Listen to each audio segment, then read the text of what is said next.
มาสัมพุทธัสสะพุทธังสรณังคัจฉามิธัมมังสรณังคัจฉามิสังฆังสรณังคัจฉามิทุติยมปิพุทธังสรณังคัจฉามิทุติยมปิธัมมังสรณังคัจฉามิทุติยมปิสังฆังสรณังคัจฉามิตติยมปิพุทธังสรณังคัจฉามิตติยมปิธัมมังสรณังคัจฉามิตติยมปิสังฆังสรณังคัจฉามิปานาติปาตาเวรมณีสิกขาปะทังสัมมาทิยามิอาทินนาทานาเวรมณีสิกขาปะทังสัมมาทิยามิกาเมสุมิสาจาราเวรมณีสิกขาปะทังสัมมาทิยามิโมสาวาทาเวรมณีตังสัมมาทิยามิสุราเมรยมัสสะปะมาทฐานาเวรมณีสิกขาปะทังทิยามิอิมานิปัญจสิกขาปทานิสัมมาทิยามิทุติยัมปิอิมานิปัญจสิกขาปทานิสัมมาทิยามิตติยัมปิอิมานิปัญจสิกขาปทานิสัมมาทิยามิสาธุติของในเด้อ3 คำปีใหม่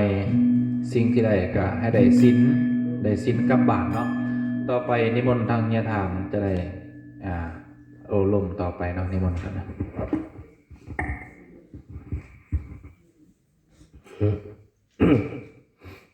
เนื่องในปีใหม่ของชาวพุทธเฮาด้วยความเชื่อความเลื่อมใสในพระพุทธศาสนาจึงได้เสียสละเวลาอันมีค่ามาสู่พุทธมนต์เพื่อเป็นมงคลแก่ชีวิตและครอบครัวของเฮาถือว่าเฮามาเฮ็ดบุญการมาเฮ็ดบุญนี้สูตรก็ได้เฮานั่งด้วยศรัทธาความเชื่อความเลื่อมใสก็ได้บุญคือกันเฮาสูตรก็ยิ่งได้บุญเพราะว่าเป็นการบริหารบำบัดอารมณ์หายใจเข้าออกอันนี้ก็เป็นพลังส่วนหนึ่งในลมหายใจของเฮาบ่หลีเฮาก็บ่ได้หายใจแบบที่เป็นว่าหายใจเข้าออกนี่ก็เป็นอานิสงส์มหาอานิสงส์เป็นต้นหายใจเข้าเฮาก็ฮู้หายใจออกก็ฮู้แบบหนึ่งนั้นเพิ่นก็ว่าพุทโธพุทโธเรื่อยๆไปจะได้คือกันเนื่องในปีใหม่ก็ขอให้พุทธบริษัทที่ได้เดินทางมาฉลองสวดมนต์สั่งบำเพ็ญบารมีสั่งบุญสั่งกุศลเป็นขังบุญขังกุศลแก่ชีวิตและจิตใจของเฮาให้มันยังลึกไปสู่จิตใจส่วนลึกของเฮาศรัทธาเฮาก็จะได้บุญนี่ตลอดไปในมื้อนี้ก็ทาง ณะสงฆ์เฮาก็จะได้บิณฑบาตเนาะบิณฑบาตนี้ก็จะได้นำเอาปัจจัยของชาวพุทธเฮานี้ได้ใส่ลงในบาตรนั้นไปเฮ็ดบุญให้แก่ญาติทานใหญ่หรือว่าหลวงพ่อกงมีในภาษาไทยในภาษาลาวเป็นญาติทานเนาะกันเป็นภาคเหนือของลาวเป็นสาธุ